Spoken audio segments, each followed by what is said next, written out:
సద్గురు పరమాత్మనే నమః. శ్రీ స్వామి అచలానంద గురుభ్యో నమః. ఈరోజు 9వ శ్లోకాన్ని ప్రారంభిద్దాం. సంజయ ఉవాచ ఏవం ఉక్త్వా హృషీకేశం గుడాకేశః పరంతపః నయోత్స్య ఇతి గోవిందం ఉక్త్వా తూష్ణీం బభూవః. ఏవముక్త్వా హృషీకేశం గుడాకేశః పరంతపః నయోత్స్య ఇతి గోవిందం ఉక్త్వా తూష్ణీం బభూవః.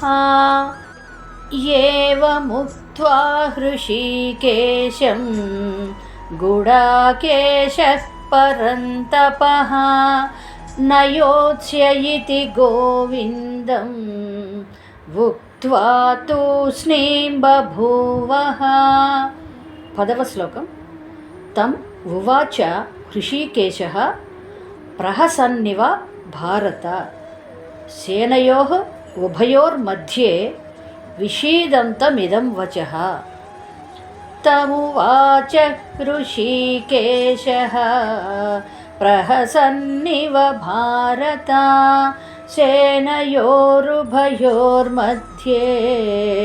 విషీదంతమిదం వచః.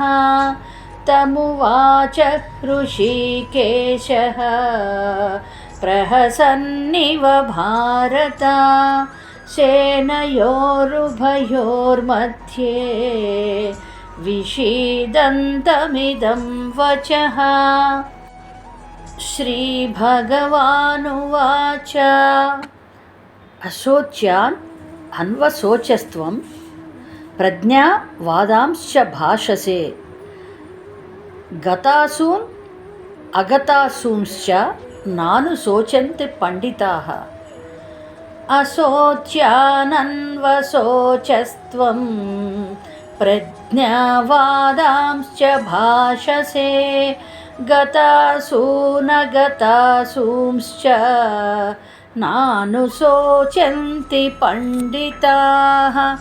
అశోచ్యానన్వశోచస్త్వం ప్రజ్ఞావాదాంశ్చ భాషసే గతాసూనగతాసూంశ్చ నానుశోచంతి పండితాః.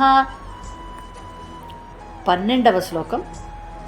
నత్వేవాహం జాతు నాసం నత్వం నేమే జనాధిపాః నచైవ న భవిష్యామః సర్వే వయమతః పరం. నత్వేవాహం జాతు నాసం నత్వం నేమే జనాధిపాః నచైవ న భవిష్యామః సర్వే వయమతః పరం. నత్వేవాహం జాతు నాసం నత్వం నేమే జనాధిపాః నచైవ న భవిష్యామః సర్వే వయమతః పరం. ఓం తత్సత్. జై గురుదేవ్.